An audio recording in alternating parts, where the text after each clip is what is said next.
అంటే అక్కడ ఎవడు పర్మిషన్ ఒక్క పర్మిషన్ లేదు.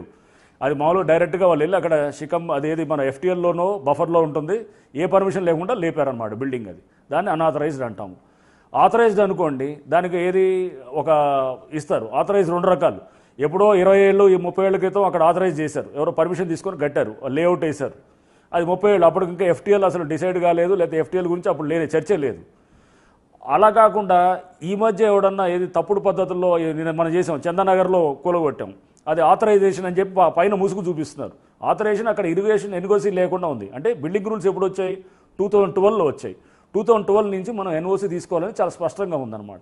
సో ఆ తర్వాత వచ్చిందని అది అట్లా మనం అంటే ప్రతి దాన్ని కూడా చూసి స్ట్రక్చర్ కనుక అది అన్ఆథరైజ్డా అన్ఆథరైజ్ అయితే ఆటోమేటిక్గా దానికి డిమాలిషన్ వైపు వెళ్ళాలి.